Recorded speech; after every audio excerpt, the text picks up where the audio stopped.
전반기 교회의 표현을 따라 기도에 대해서 우리가 계속해서 말씀을 나누고 있습니다. 오늘이 19번째 시간인데요. 마지막 시간이 될 것 같습니다. 우리 성도님들의 기도의 삶에 하나님의 말씀이 많은 도전이 되었는지 모르겠습니다. 1월 첫 주일날, 1월 7일이죠. 주일날 기도의 세 가지 차원이 있다, 이런 말씀을 나눴습니다. 한번 기억을 새겨보시면 좋겠습니다. 모든 성도는 기도할 수 있고 기도해야 된다. 기도를 통해 우리가 구원받은 하나님의 자녀이라는 것을 알 수 있다, 이렇게 말씀드렸습니다. 기도의 첫 번째 차원이죠. 기도의 두 번째 차원은 똑같은 기도가 아니다는 것입니다. 믿음의 기도는 역사하는 힘이 크다라고 말씀드렸죠. 기도가 수준의 차이가 있다. 세 번째는 예수님의 기도, 자기 자신을 부인하고 십자가를 지는 기도, 기도의 세 가지 차원에 대해서 말씀을 나누었습니다. 1월 28일 기도 제목이 아주 중요한 기도고 또 우리가 늘 기억해야 될 것인데요. 기도의 기초라는 제목입니다. 우리가 기도 생활에서 가장 중요한 것은 우리의 기도를 받으시는 분이 누구시냐 하는 것이죠. 우리의 기도를 받으시는 분이 누구시냐. 살아계신 하나님, 하나님께서 우리의 기도에 귀를 기울이시고 우리의 기도에 응답하시는 분이신데, 전능하셔서 천지를 창조하셨을 뿐만 아니라 지금도 다스리시고, 그분이 아주 무섭고 어려운 분이 아니라 어떤 분이라고요? 어떤 분이시라고요? 너무 오래돼서 다 잊었습니까? 그분이 자상한 아버지시다. 자상한 아버지시다. 눈을 크게 뜨시고 저를 보세요. 네. 설교 시작하기도 전에 반쯤 가시는 분들. 찬양이 너무 은혜로우신데. 우리 기도를 받으시는 분이 아주 자상하신 분이시다. 그걸 우리는 늘 기억해요. 아주 자상하고 우리를 인자함으로 사랑으로 품으시는 분이시다. 무슬림들이 기도하는 알라는 무서운 알라, 신을 섬기잖아요. 그 사람들은. 그래서 두려움으로 신을 섬깁니다. 기도도 늘 이렇게 신발을 벗고 양탄자를 깔고 이마를 땅에 이렇게 찧으면서 기도를 하죠. 복종, 철저한 복종. 그래서 경건한 무슬림, 저 사람 경건한 무슬림이다 하는 것이 그의 외모에 드러나게 되는데, 그 이마에 굳은 살이 있는 사람, 새카맣고 이마에 굳은 살이 있는 사람, 우리는 피부를 깨끗하게 하기 위해서 노력을 하잖아요. 근데 이 사람들은 이마를 이 땅에 이렇게 찢기 때문에 여기가 이렇게 새카맣고 굳은 살이 박힌 사람이 제일 경건한 사람입니다. 왜냐하면 그들이 섬기는 신이 두려운 무서운 신을 섬기기 때문이겠습니다. 우리가 예배하고 우리의 기도를 받으시는 하나님은 아주 자상한 분이시다. 인자하신 분이시다. 기도의 기초입니다. 우리가 평생에 기도하면서 늘 명심해요. 우리의 기도를 받으시는 하나님을 부르십니다. 주기도문 강해가 있을 거고, 그죠? 또 구약 인물들의 기도, 신약의 인물들의 기도, 지난주에 세계 선교를 위한 바울의 기도, 이렇게 해서 18번째까지 했습니다. 오늘은 마지막인데요. 제자들의 기도입니다. 제자들이 하나님 앞에 드렸던 짧지만 아주 소중한 기도의 제목이 있습니다. 우리가 평생도록 살아가면서 늘 기도해야 되는 기도의 중요한 제목, 우리에게 믿음을 다하소서 하는 제목입니다. 제자들이 어떤 배경 속에서 이런 기도를 드렸을까? 그리고 또 이 기도를 들으신 주님은 어떻게 그들의 기도에 응답해 주셨을까? 이것을 오늘 우리는 한번 살펴보기를 원합니다. 하나님 말씀은 누가복음 17장입니다. 누가복음 17장 1절부터 5절 말씀 우리 한 절씩 한번 교독하겠습니다. 17장 1절부터 5절입니다. 예수께서 제자들에게 이르시되 실족하게 하는 것이 없을 수는 없으나 그렇게 하는 자는 자에게는 바로다.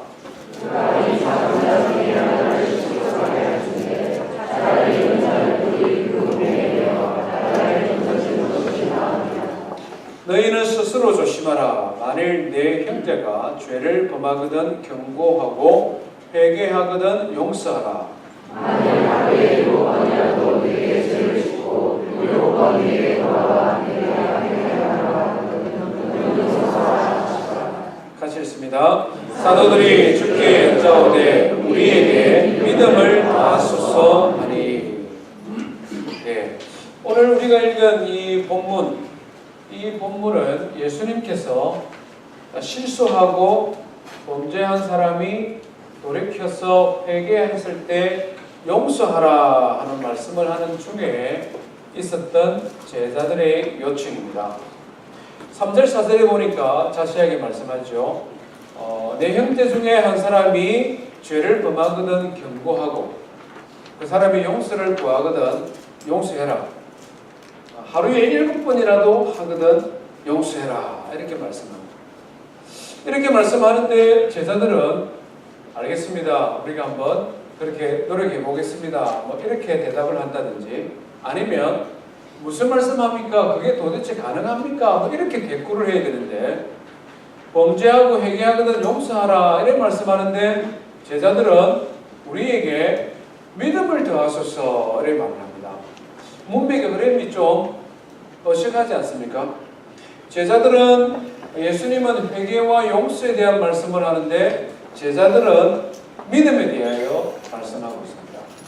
뭔가 안 맞는 문맥의 흐름이 좀 틀어지는 것 같은 느낌입니다. 동문서답하는 것 같기도 합니다.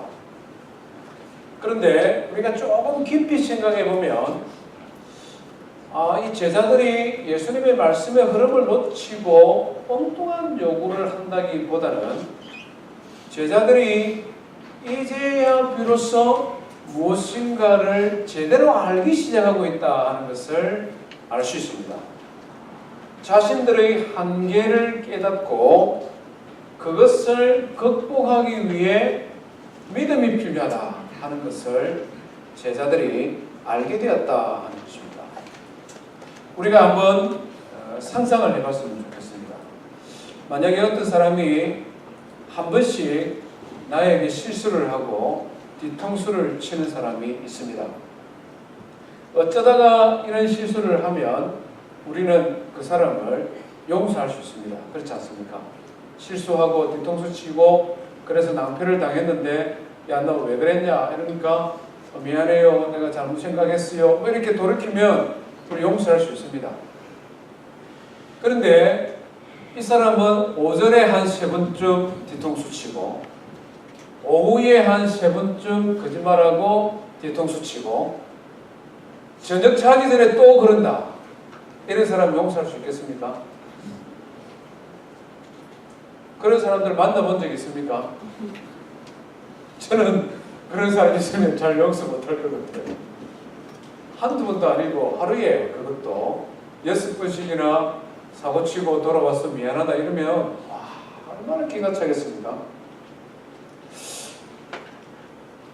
예수님께서는 그런 사람을 용서해라고 말씀합니다. 더 나아가서 예수님의 제자가 되기 위해서는 예수님의 제자로 살아간다는 것은 그렇게 터무니없는 사람도 용납하고 이해하고 용서할 수 있어야 된다고 그것을 지금 요구하고 있는 것입니다. 제자들은 그 예수님의 말씀을 들었을 때 이거 도무지 불가능한 거다. 그걸 알았습니다. 그렇지만 지금까지 한 2년 정도 따라다니면서 예수님의 말씀을 계속 듣고 배워왔는데 그 말씀에 순종하기 위해서는 믿음이 필요하구나. 그 예수님의 말씀을 따라 예수님의 제자가 되기 위해서는 믿음이 필요하구나. 그것을 알게 되었다는 것이죠. 그래서 예수님께 요청하는 것입니다. 예수님, 하루에 6번이라도 뒤통수 치고 7번째 돌아와서 용서해 달라고 하는 사람, 그것을 예수님이 기뻐하신다는 것을 이제 알게 되었는데 아무리 생각해도 그것은 우리 힘으로는 불가능한 것 같습니다. 아무리 생각해도 내 본성으로는 어려운 것 같습니다. 그러니 예수님께서 우리에게 믿음을 더해 주십시오. 그러면 우리가 그런 사람도 용서하는 예수님의 제자가 될 수 있겠습니다. 그 마음을 담아 지금 예수님에게 부탁하는 겁니다. 예수님, 우리에게 믿음을 다해 주십시오. 그러면 지금 내가 생각하기에는 아무리 힘들고 어려운 것이라도 순종할 수 있을 것 같습니다. 그 마음이 지금 담겨있는 요청이라는 것입니다. 여기서 우리가 아주 중요한 것을 하나 생각해야 될 필요가 있는데요. 그것은 뭐냐면 제자들이 드디어 믿음의 중요성에 대하여 생각하기 시작했다는 것입니다. 믿음의 중요성에 대하여 깨닫기 시작했다. 예수님의 제자가 되고 예수님을 믿는 하나님의 자녀로서 이 땅을 살아가기 위해서는 우리에게 믿음이 필요하다 하는 것을 제자들이 알게 되었다 하는 것입니다. 왜냐하면 지금까지 제자들은 그런 생각 없이 예수님을 따라다녔기 때문에 그렇습니다. 이 사건이 언제쯤 있었느냐 하면은 예수님께서 제자들과 동행하고 공생의 사역을 시작하신 지 2년 정도, 2년에서 2년 반 정도 되었을 때 있었던 사건입니다. 지금까지 예수님의 제자들은 다른 목적을 가지고 예수님을 따라왔다 하는 것입니다. 예수님께서 기대하는 제자들의 삶에 대한 기대와 예수님의 제자들이 예수님을 따라다닌 목적이 서로 달랐다 하는 것입니다. 구체적으로 살펴보면요, 예수님의 제자들은 대부분 가난한 사람들이었습니다. 베드로와 야고보, 요한, 안드레는 갈릴리 호수에서 물고기 잡던 어부입니다. 좋게 표현해서 어부지 그 상대의 어부는 제일 가난한 하층민입니다. 어느 날 예수님께서 베드로에게 이야기하셨죠. 밤새도록 고기를 한 마리도 못 잡았는 베드로에게 깊은 데로 가서 그물을 던지라. 베드로가 이분이 좀 똑똑하고 하나님의 말씀을 잘하는 랍비거든요. 선생님이거든요. 순종해서 그물을 때리는데 어떻게 되었습니까? 그물이 찢어지도록 고기를 많이 잡았잖아요. 그때 베드로, 야고보, 요한 이 4명의 사람들은 아마 생각했을 것입니다. 와, 대단하다. 도대체 이 사람이 어떻게 된 사람이에요? 적어도 이 예수라는 랍비를 따라다니면 굶어 죽지는 않겠구나. 더 나아가서는 이 예수를 따라다니면 우리가 한번 잘 살아볼 수 있겠구나. 그들은 생각을 하지 않았겠습니까? 저희의 상상이 아니라 예수님께서 친히 말씀하셨죠. 500이어 사건. 보리떡 5개와 물고기 2마리로 5,000명을 먹이고 난 다음에 예수님께서 설교를 하기 시작했습니다. 하늘로부터 임한 생명의 양식에 대한 말씀을 하니까 많은 사람들이 무슨 말인지는 못 알아들어요. 예수님께서 뭐라고 말씀합니까? 너희가 나를 따라오는 것은 표적을 보고 내가 하나님의 아들인 것을 믿고 나를 따라오는 것이 아니라 너희들이 먹고 배부르기 때문이다. 이렇게 말씀했습니다. 예수님을 따라다니는 목적이 먹고 배부르는 문제를 해결하기 위해 따라갔다. 예수님 그들에게 날카롭게 지적을 하셨죠. 요한복음 6장에 보면 많은 사람들이 그 예수님의 지적을 듣고는 예수님을 떠나갔다. 성경에 이렇게 기록하고 있습니다. 제자들 역시 그런 마음들이 있었다는 것입니다. 예수님 따라다니면 먹고 배부를 수 있겠지 않겠느냐. 마태 같은 사람은 자기 자신의 존재감, 자존심, 또 사람들에게 인정받는 욕구가 강했던 사람입니다. 우리가 잘 아는 대로 마태는 세리, 당시에 돈을 많이 버는 직업이었습니다. 그런가 하면 그 직업은 로마의 앞제비 역할을 해야 하기 때문에 유대인들에게 인정을 받지를 못했습니다. 돈은 많이 벌어서 부자인데 사람들이 자기를 존중하지 않을 뿐만 아니라 멸시하거든요. 매국노라고 손가락질하고. 당시에 가장 죄인이라고 손가락질 받던 창녀와 동일한 수준을 취급했거든요. 세리를 창녀와 함께 죄인 중에 죄인이라고 정죄했습니다. 돈은 많은데 사람들에게 인정을 받지 못하고 유대인들에게서 쫓겨나서 회당에도 들어가지 못하는 마태. 그런데 어느 날 예수님께서는 뭐라고 말씀합니까? 내가 의인을 부르러 온 것이 아니라 죄인을 부르러 왔다라고 말씀하십니다. 늘 자기를 향하여 손가락질하는 바리새인과 서기관들을 향하여 저 사람들은 겉은 멀쩡하지만 속은 죽은 송장들 같다, 회칠한 모든 같다, 막 이렇게 그냥 바리새인과 서기관들을 예수님이 대어놓고 그냥 공격을 하거든요. 마태의 마음이 얼마나 시원했겠습니까? 속이 후련했을 겁니다. 그러면서 생각했겠죠. 내가 이 예수님을 따라다니면 적어도 사람들에게 손가락질 받는 것은 모면할 수 있지 않겠는가? 어쩌면 내가 이 예수를 따라다니면 남들에게 받지 못한 그런 인정을 받을 수 있지 않겠는가? 이런 기대를 분명히 했을 것입니다. 가나나의 시몬, 셀로딘 시몬이라고 하는 제자는 독립투사입니다. 당시 이스라엘은 로마의 지배를 받았지 않습니까? 열심당이라는 당을 이루었는데 이 사람들은 가슴에 이 시카리라는 조그마한 단도를 가지고 다녔습니다. 이 사람들은 로마 사람들에게 두려움, 공포를 심어주고 어쨌든 이스라엘 독립을 위해 노력한 사람들입니다. 그래서 그냥 로마 사람들을 테러하는 것이죠. 마태 같은 세리를 죽여서 테러를 하는 것입니다. 예수님께서 하나님 나라에 대한 설교의 말씀을 하시거든요.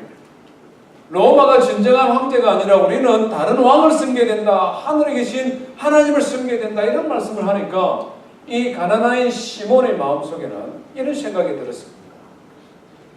저 예수가 유명하고 기적도 잘 행하고 따르는 사람들이 많으니 저 예수와 함께 같이 다니다 보면 잘하면 우리 이스라엘의 독립을 가져올 수 있지 않겠는가? 나머지 제자들도 다 비슷하다는.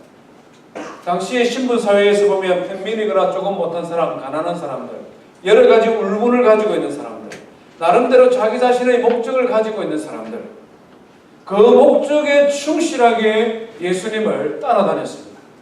그러다 보니 예수님께서 하시는 말씀을 잘 이해를 하지 못하는 것이죠. 예수님이 주고 싶은 것은 따로 있는데 그들이 원하는 것이 따로 있기 때문에 이것이 충돌하게 되는 것입니다. 예수님을 보면서 정말 그들은 자기 자신의 필요를 충실히 따라 예수님을 다닌 것이지 예수님의 말씀을 이해하고 그 말씀을 수용하고 그 예수님의 말씀을 순종하며 예수님이 기대하는 삶을 살고자 하는 마음이 없었다는 것입니다. 그러다가 만 2년쯤 지나면서 이 사건을 경험하면서 드디어 변화가 생기기 시작했다는 것입니다.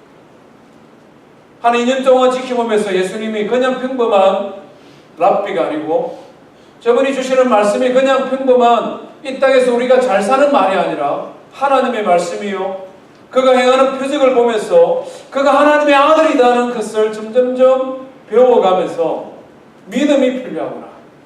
내가 예수님을 믿고 정말 나에게 필요한 것은 돈을 많이 버는 것도 아니고 나의 자존심을 세우는 것도 아니고 나라의 독립을 얻는 것도 아니고 그것보다 더 중요한 것이 믿음이구나. 내가 정말 저 예수라는 분을 바로 알기 위해서는 나의 삶에, 나의 신앙의 삶에 믿음이 필요하구나. 그것을 알게 된다는 것입니다.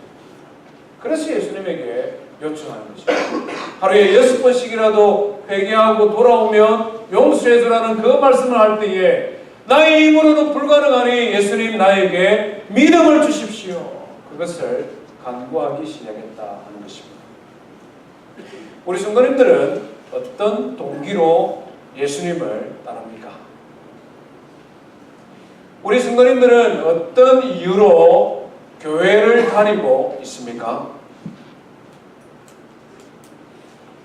제자들 비슷한 생각 속에 주님을 따르고 있지는 않은지 점검을 할 필요가 있습니다. 제자들 비슷한 마음으로 예수님을 따르기 시작했다 하더라도 여러분들의 삶에 변화가 있어야 된다는 것입니다. 위대한 선생으로 먹고 배부르기 때문에 나의 자존심을 세워주기 때문에 어쩌면 내가 정말 소중하다고 생각하는 그 일을 예수를 통해 할 수 있기 때문에 다양한 목적으로 예수님을 따랐지만 제자들의 삶에 변화가 있기 시작했다는 것이죠. 나에게 믿음을 주십시오. 내가 예수님을 바로 알고 바로 섬기기 위해서는 믿음이 필요합니다. 그것을 알고 그것을 요청하기 시작했다는 것이죠. 우리 신도님들의 신앙의 삶에도 주님을 따르는 동기가 변화되어지기를 원합니다. 하나님께서 우리에게 주기를 원하시는 것이 있고 그것은 믿음을 통해 이루어지기 때문에 믿음을 구하는 성도 되기를 주의 이름으로 축원드립니다. 이 믿음이 뭐냐? 이게 왜 그리 중요하냐 하는 것이죠. 성경은 계속해서 헤아릴 수도 없을 만큼 믿음이 무엇이냐, 믿음의 역할이 뭐냐, 그것을 우리에게 가르쳐주고 있습니다. 믿음의 핵심이 뭐냐? 우리가 붙들어야 될 믿음의 핵심이 뭐냐? 첫 번째는 삼위일체 하나님에 대한 믿음이죠. 우리가 예배하는 이 하나님이 어떤 분이시냐에 대한 분명한 믿음이 우리에게 필요합니다. 하나님 어떤 분입니까? 성경에 보니까 하나님을 너무나 아주 짧은 말씀이지만 분명하게 우리에게 가르쳐줍니다. 히브리서 11장 6절에 보니 믿음이 없이는 하나님을 기쁘게 할 수 없다. 이 말씀을 뒤집으면 하나님을 기쁘시게 하는 믿음이 따로 있다는 거죠. 그죠? 그게 뭐냐는 것이죠. 하나님을 기쁘시게 하는 믿음은 하나님이 계신 것과 성경에 이렇게 말합니다. 하나님이 계시다. 하나님이 살아계시고 그 살아계신 하나님이 온 천지 만물을 창조하셨고 지금도 천지 만물을 다스리고 계시고 그분이 아주 자상한 아버지로 우리의 기도를 들으신다는 것, 하나님이 계신 것과 또 그 하나님께 나아가는 자에게 무엇을 주신다? 상 주시는 이심을 믿어야 할지니라. 너무 쉽게 말씀합니다. 하나님이 계신 것과 하나님을 찾는 자에게 상 주시는 힘을 믿어야 된다. 하나님은 목석이 아니다는 것. 하나님은 사람들이 만드는 우상이 아니다는 것. 우상을 하나 만들어 놓고 금으로 색깔을 입히고 그것을 신성시하는 예식을 통해서 상징화시킨 그런 신이 아니다. 하나님을 찾는 자에게 능력을 베풀 수 있는 살아계신 분이고 그 능력이 무한해서 힘과 권세와 능력이 무한하기 때문에 무엇이든지 하실 수 있는 하나님을 믿는 것. 이 믿음의 기초요. 가장 중요한 믿음이죠. 두 번째는 뭡니까? 그 하나님께서 우리의 구원을 위해 하나밖에 없는 아들 독생자 예수님을 이 땅의 구원자로 보내셨음을 믿는 것이죠. 어느 날 베드로가 예수님에게 대답을 했습니다. 사람들이 나를 누구냐 하느냐고 하니까 예수님은 그리스도시요. 그리스도 이 말은 구원자 이 말이거든요. 예수님은 구원자이시요. 또 뭐라고 말했습니까? 살아계신 하나님의 아들이다 이렇게 말했어요. 베드로가 이 말을 하자마자 예수님이 성경에 보니까 손뼉은 안 쳤는데 제 생각이에요. 예수님은 구원자요 살아계신 하나님의 아들입니다 라고 말하는 순간 예수님께서 박수를 탁 치면서 요나의 아들 시몬아 내가 정말 복이 있다. 내가 이것을 어떻게 알았느냐? 너희 아버지가 가르쳐준 것이 아니라 살아계신 하나님이 알게 하셨다. 내가 너의 이 믿음 위에 내 교회를 세우리니 음부의 권세가 이기지 못할 것이다. 얼마나 예수님이 기뻤으면 그 한마디 했다고 너의 이 믿음 위에 나의 교회를 세울 것이다. 이렇게 복 주십니다. 예수님은 나의 구원자가 되시고 살아계신 하나님의 아들이십니다. 우리가 붙들어야 될 믿음입니다. 세 번째는 어떤 믿음이죠? 우리가 예수 그리스도를 믿게 하고 예수 그리스도와 함께 동행하게 하는 예수 그리스도의 영이요 하나님의 영이요 성령님이라고 하시는 눈에 보이지 아니하는 하나님께서 우리의 마음에 찾아오시고 우리와 함께 하시고 우리의 기도를 도우시고 우리가 이 땅에서 하나님 나라 가는 동안 계속해서 우리 속에 계시면서 하나님의 진리의 말씀을 가르쳐 주시고 하나님의 자녀로 살아갈 수 있도록 용기도 주시고 모든 신앙의 삶을 책임지시는 성령 하나님이 계시다는 것을 믿는 것입니다. 우리가 믿어야 되는 믿음, 우리의 신앙의 삶의 가장 본질적인 믿음은 바로 이겁니다. 살아계신 한 분 하나님과 그의 아들 되신 예수 그리스도 성령 하나님이 삼위일체 하나님으로 살아계시고 우리와 함께 하신다는 이 믿음, 이것이 신앙의 삶의 열쇠요, 이것이 하나님께서 우리를 위하여 예비한 모든 축복의 문을 여는 통로와도 같다. 성경은 이것을 계속해서 강조하지 않습니까? 이 믿음이 우리를 살린다고 말합니다. 뭐라고 말씀합니까? 오직 의인은 믿음으로 말미암아 살리라. 다른 것이 아니라 이 삼위일체 하나님을 믿는 믿음이 우리를 살린다. 주 예수를 믿으라. 그리하면 너와 내 집이 구원을 얻으라. 이 믿음이 우리를 구원한다. 이 믿음이 우리를 하나님의 아들과 딸로 이 세상에서 살게 만든다. 영접하는 자 곧 그 이름을 믿는 자에게는 하나님의 자녀가 되게 됩니다. 믿음이 열쇠라는 거예요. 믿음이. 예수님을 믿고 구원받고 하나님의 자녀로 살아갈 뿐만 아니라 이 세상에서 빛의 자녀로 살아가는 것도 역시 믿음의 역할입니다. 뭐라고 말씀합니까? 예수님이 친히 말씀하셨어요. 나는 빛으로 세상에 왔나니 무릇 나를 믿는 자는 어둠에 거하지 아니하리라. 우리가 세상에서 믿는 성도로서 하나님의 영광을 드러낼 수 있느냐 없느냐, 무엇이 결정되느냐, 예수 그리스도를 믿는 믿음이 우리 안에 있으면 그 믿음이 빛으로 우리 삶에 드러나게 되어 있다. 믿음으로 질병이 치유받습니다. 믿음으로 귀신이 도망갑니다. 믿음으로 가난한 자가 부유해집니다. 믿음으로 화해의 역사가 일어납니다. 믿음으로 인종과 문화와 지역의 경계를 넘어서 그리스도의 복음이 전 세계를 향하여 전파되어지지 않습니까? 모든 성도의 삶이 승리의 비결이 이 믿음에 있다. 그래서 요한서도는 요한 1서 5장 4절에 물론 하나님께로부터 난 자는 세상을 이기느니 이 이김은 곧 성도의 믿음이라. 우리가 이 세상에서 승리하며 살아갈 수 있는 삶의 승리의 열쇠가 믿음에 있다. 그래서 믿음을 하나님 앞에 기도해라. 제자들이 그것에 드디어 눈을 뜨고 정말 우리가 예수의 제자로 승리하기 위해서는 믿음이 필요하구나. 하루에 6번씩 범죄하고 돌아와 회개하는 자를 용서할 수 있는 능력이 나에게서는 나올 수 없지만 하나님께서 주시면 가능하구나. 그래서 믿음을 달라고 기도하기 시작합니다.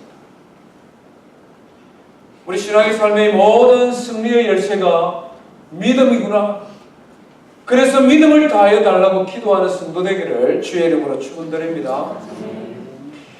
제자들이 이렇게 중요한 핵심을 붙들고 기도하니까 예수님 마음이 흡족하셔서 그래 여기 믿음 있다 받아라 탁 주면서 어려움 있을 때마다 하나씩 꺼내서 쓰라 이렇게 말씀하시죠. 그죠? 좀 그랬으면 좋겠어요. 믿음이 뭔가 이 물건 내지는 무슨 열쇠처럼 우리가 믿음이 소중하니까 믿음 주세요 하면 우리의 기도를 받으시는 자상한 아버지께서 여기 있다 믿음 이거야 쫙 주면서 필요할 때 꺼내서 이런 신앙생활 얼마나 재밌고 쉽겠습니까? 그런데 성경을 읽어보니까요 우리에게 믿음을 더하소서 제자들이 이렇게 기도하는데 예수님은 못 들으셨는지 쑥 넘어가 버려요. 저기 한번 보세요. 예수님께서 사도들이 우리에게 믿음을 주소서라고 말을 하는데 6절부터 10절까지는 믿음의 중요성에 대하여 쑥 말씀합니다. 겨자씨 하나만한 믿음이 있으며 11절 이하에 쭉 넘어가면은 질병을 치유합니다. 내 믿음대로 될지어다. 믿음의 중요성은 계속 강조하시는데 어떻게 하면 네가 믿음을 가질 수 있다. 여기 믿음이 있으니 이거 받아라. 이렇게는 말씀하지 않습니다. 왜 그렇습니까? 예수님이 이 소중한 제자들의 기도를 무시하는 겁니다. 다른 거는 다 줄 수 있어도 믿음만큼은 네가 알아서 해야지 내가 줄 수 없다. 이겁니까? 그 성경을 좀 다시 살펴볼 필요가 있습니다. 그렇게 믿음이 중요하고 제자들은 그 중요한 믿음을 붙들고 주님께 간구하는데 왜 예수님께서는 믿음 성장의 비결 1, 2, 3 이렇게 말씀해 주지 않느냐?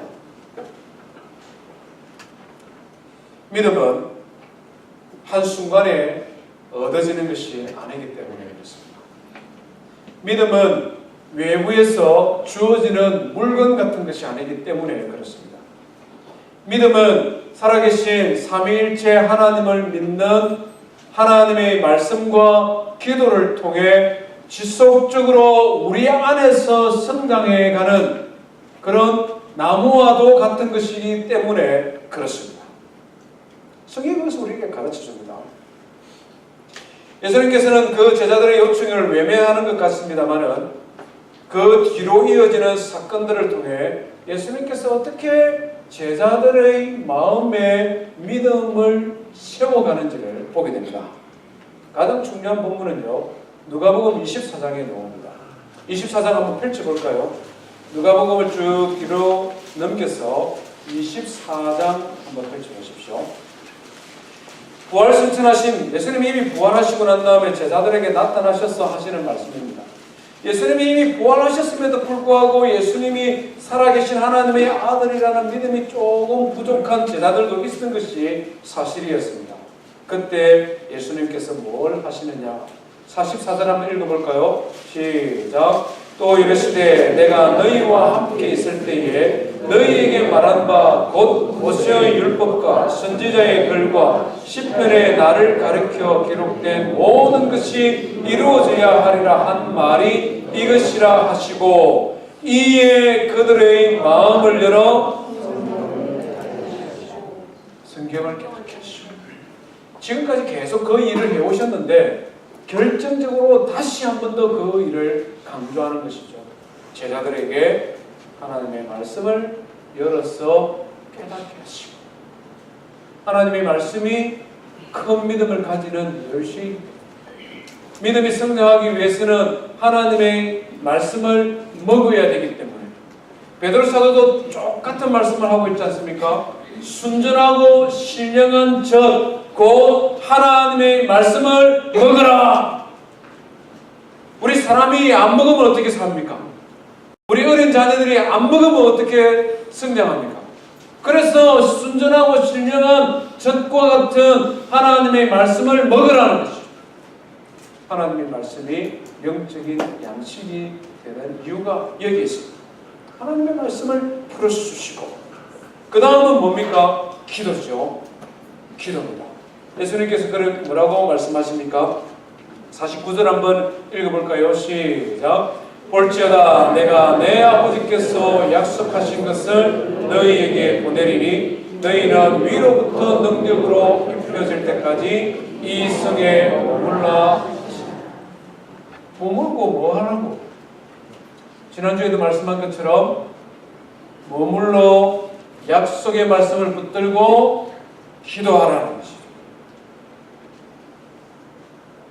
큰 믿음의 열쇠는 기도이기 때문에 그렇습니다. 누가가 기록한 또 다른 성경책 사도행전을 한번 넘겨볼까요? 사도행전 1장을 한번 보십시오. 예루살렘 성을 떠나지 말고 같이 있으라. 그 말씀에 제자들이 순종했습니다. 이제부터는 제자들이 순종 잘하는 제자들로 바뀌어갑니다. 13절 14절 한번 보십시오. 들어가 보니 다락방에 올라갔습니다. 마가의 다락방이죠. 베드로를 비롯한 11 제자가 다 있고 14절 말씀해 보니 예수의 어머니 마리아와 예수의 아우들도 다 있습니다. 그들이 한 마음으로 모여서 뭘 했습니까? 기도하고 있습니다. 기도하고 있습니다.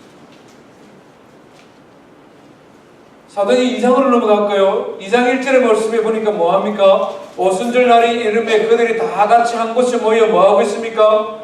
기도하고 있습니다. 3장으로 넘어가 볼까요? 3장 1절 보세요. 제9시 기도 시간에 뭐하는 시간에? 기도 시간. 남에서부터 안전병이 된 자, 구걸하는 자, 불쌍한 사람, 한 번도 걸어본 적 없는 사람. 그런데 그 베드로와 요한의 마음에 예수님의 이름이면 이 사람을 일으킬 수도 있겠다. 그런 믿음, 그런 용기가 언제 생겼느냐? 하나님 앞에 기도하는 시간에. 기도하는 시간. 넘겨보세요. 하나님의 모든 역사들이 기도를 통해 계속 반복되어지는 것을 나타냅니다. 4장 23절 이하에 보십시오. 베드로와 요한이 이 남에서부터 안전병이 된 자를 일으키는 것 때문에 고발을 당하고 매를 맞고 붙들렸습니다. 그때의 성도들은 뭘 하고 있습니까? 24절에 보니 그들이 듣고 한 마음으로 하나님께 소리를 높여 뭐 하고 있습니까? 기도합니다. 다음 주 넘겨볼까요? 5장도 열심히 마찬가지입니다. 5장 17절 이하에 보면은 사도들과 베드로와 함께 이들이 복음을 전하다가 옥에 갇히고 핍박을 받기 시작합니다. 제자들은 다 모여서 뭘 합니까? 기도합니다. 쭉 뒤쪽에 맡아보시면은 계속해서 기도하는 모습들이 있거든요. 6장에 보면 아주 중요한 사건이 나타나는데요. 예루살렘 교회에 갈등이 생겼습니다. 성도들을 구제하는데 헬라파 유대인, 히브리파 유대인 서로 차별받았다. 교회의 공동체 하나가 깨어질 수 있는 위기입니다. 사도들이 뭘 합니까? 성령과 지혜가 충만한 7사람을 선택하라.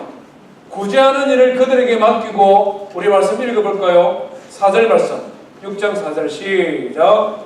우리는 오로지 기도하는 일과 말씀 사역에 힘쓰리라. 사도행전을 한 장씩 한 장씩 계속 넘기면 사도들의 모든 변화된 삶, 그들이 행하는 지혜로운 설교, 그들이 행하는 표적과 기사, 그들이 갈등을 어떻게 해결해 가는지, 그들이 어떻게 유대인, 이방인, 이 인종차별의 문제를 극복해 가는지, 그들의 모든 삶의 현장에 기도가 있는 것입니다.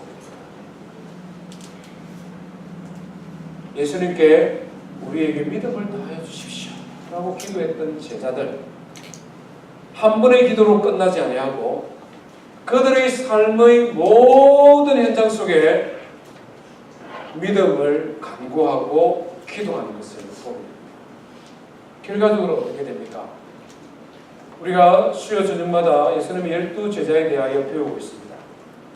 모두가 다 놀라운 믿음의 사람으로 변화되어지고 모두가 다 순교의 제물이 되어서 복음의 증인으로 그들의 삶을 마치는 것을 보입니다. 예수님으로부터 왜 말귀를 못 알아듣느냐 책망받고, 우리에게 믿음 없음을 용서하여 주십시오. 믿음 때문에 죄책감을 가졌던 제자들. 그런데 그들이 하나님의 말씀을 통하여 삼위일체 하나님을 알게 되고 지속적으로 하나님 앞에 기도하고, 그 기도가 그들에게 더 큰 믿음을 성장시켜주고 결국은 그들이 순교의 열매까지 자라가는 것을 보입니다. 제자들이 붙들었던 기도의 제목일 뿐만 아니라 우리가 평생 붙들고 기도해야 되는 기도의 제목입니다. 우리의 신앙의 삶에 필요한 것들이 많지 않습니까? 우리는 늘 그걸 위해 하나님 앞에 기도해야 됩니다. 우리 모든 기도의 제목에서 절대 잊어버리서는 안 되는 또 하나의 기도의 제목이 있다면 우리에게 믿음을 더해 주십시오. 오늘 본문은 너무나 분명하게 우리에게 그 사실을 가르쳐 줍니다. 승리하는 삶의 열쇠는 살아계신 하나님에 대한 믿음이요, 그 믿음이 우리가 이 세상에서 승리할 수 있도록 우리를 붙들어줍니다. 저 우리 모든 성도님들이 담대한 믿음의 사람으로 성장해가고 기도를 통해 우리의 믿음이 성장해가는 그런 삶이 되기를 주의 이름으로 축원드립니다. 우리의 말씀 기억하며 찬송하십시다.